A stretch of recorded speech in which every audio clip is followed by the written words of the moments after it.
चलो बेटा देखो, what happens when metals are burn in air, मतलब कोई भी मेटल एयर में बर्न करते हैं, जलाते हैं या रिएक्ट करता है तो क्या होता है। सबसे पहले almost all metals combined with oxygen to form metal oxides, लगभग सभी मेटल्स जो होते हैं वो ऑक्सीजन से रिएक्ट करके या बर्न होके क्या बनाते हैं, मेटल ऑक्साइड। क्लियर। जैसे कि कॉपर ऑक्सीजन से रिएक्ट करके क्या बनाता है, कॉपर ऑक्साइड।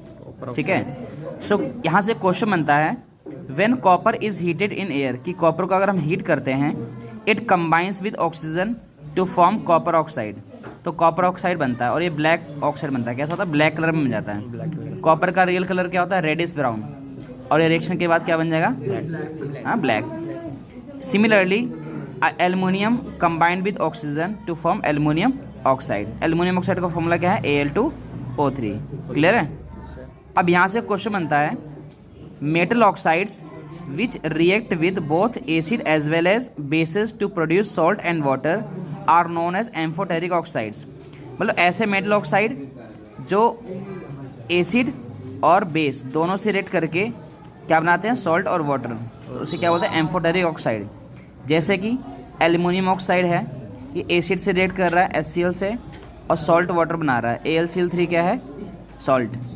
और एल्युमिनियम ऑक्साइड अगेन बेस से रिएक्ट करके क्या बना रहा है, सॉल्ट और वाटर। ये सोडियम जिंकेट क्या है, एल्युमिनियम क्या है, सॉल्ट है। क्लियर है। तो दोनों केस में एल्युमिनियम ऑक्साइड एसिड बेस दोनों से रिएक्ट कर रहा है और दोनों में सॉल्ट अलग अलग बन रहे हैं और क्या बन रहा है, वाटर।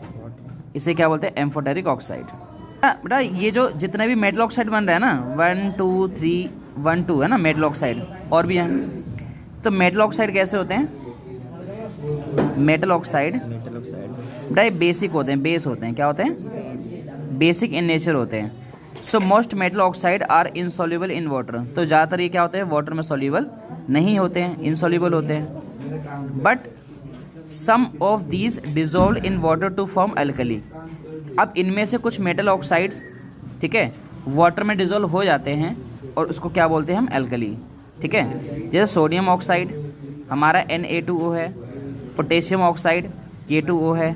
जब दोनों वाटर में डिजोल्व होते हैं तो क्या बनता है, सोडियम हाइड्रोक्साइड और पोटेशियम हाइड्रोक्साइड, ये दोनों क्या है, एल्कलीज हैं। एल्कली क्यों है, क्योंकि ये मेटल ऑक्साइड जो है वाटर में रिएक्ट कर रहा है, सॉल्युबल हो रहा है, तो बन रहा है एल्कली। जो नहीं सॉल्युबल होगा वो एल्कली नहीं बनेगा। अब यहाँ से क्वेश्चन बनता है important, metal such as potassium and sodium react so vigorously that they catch fire if kept in open.